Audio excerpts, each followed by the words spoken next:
It's almost midnight on a muggy Friday night in late spring at an 11-story office complex. In just a few minutes, an unarmed security guard from the General Security Services Agency will arrive on duty for his midnight to 8 a.m. post. It's an all-night shift, and not unlike that worked by countless security officers every night. Tonight's shift will be different.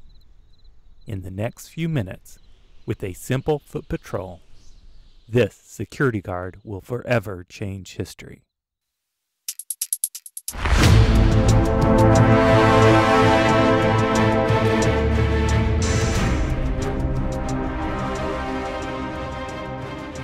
According to the guard's logbook, soon after he arrives on shift, at 5 minutes after midnight, he sets out on his initial foot patrol. He finds multiple interior doors standing open or stuffed with paper and not secured. And someone has placed tape over the lock of an outside-facing basement door. The guard removes the tape and secures the door. He attempts to report these findings to his security supervisor, but the supervisor doesn't answer the phone. There's something else unusual. The guard notices that an intern from a sixth-floor office has stayed late, far past business hours. When he does leave, the intern goes down the stairs from the sixth floor, speaks to the guard, and leaves the building. At 1:45, the guard does another patrol. Once he reaches the basement, he realizes something is wrong. The tape has returned and again covers the lock on the basement door.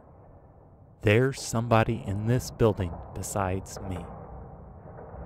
This time, the guard calls the police. At about 2 o'clock, 3 undercover officers arrive. They shut down the elevators and start checking the building, floor by floor.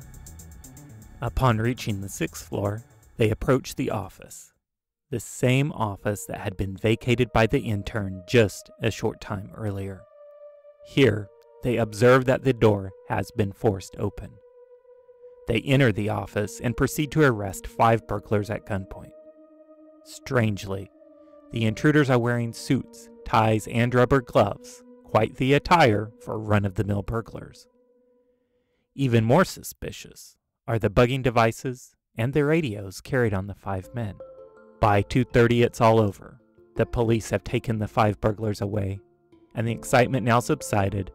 The guard returns to the routine, normal duties conducted by security officers on a nightly basis. By the end of his shift, the guard's log shows that he is unlocking the trash door.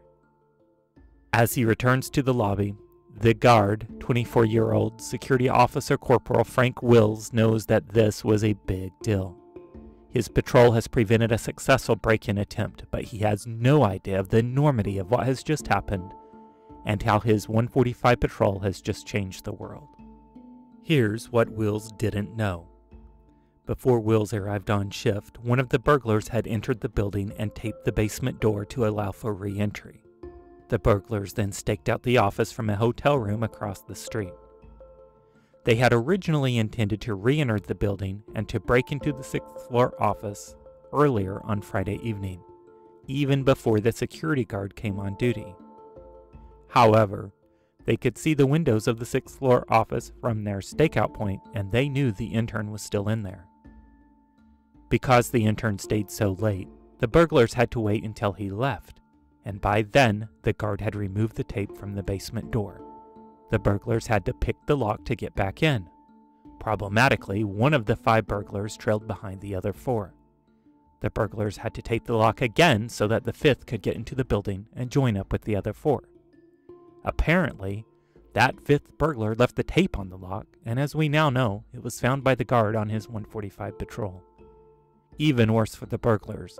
Even though they carried radios and had a lookout across the street at the hotel, the lookout was unable to warn them of the police because the responding officers wore plain clothes with no flashing lights, no uniforms, and no squad car.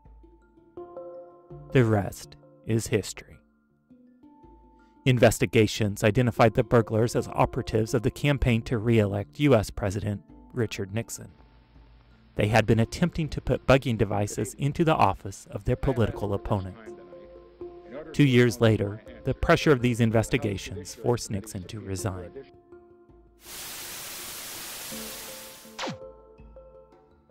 What if Wills had stayed at his desk and skipped his 145 patrol? In 2017, New York Times best-selling biographer Craig Shirley released Reagan Rising, a biography of President Ronald Reagan. This author suggested that had Nixon not been forced out of office, he was preparing to endorse Texas Governor John Conley to succeed him as president, a fact that would have likely deterred Reagan from his 1976 presidential campaign that set the stage for his 1980 election. It's not unreasonable to ask, if Reagan never becomes president, do the dramatic events of the 80s unfold differently? Does the Cold War end? Does the Berlin Wall come down? Does the Soviet Union break up and freedom come to the nations of Eastern Europe? Wills hasn't just exposed a break-in, brought down a president, and generated a butterfly effect that potentially ended communism in many nations. But the name of Wills' post, the Watergate building, forever becomes synonymous with scandal. From henceforth and forever, whenever someone wishes to describe a scandal, it will be affixed with the suffix gate.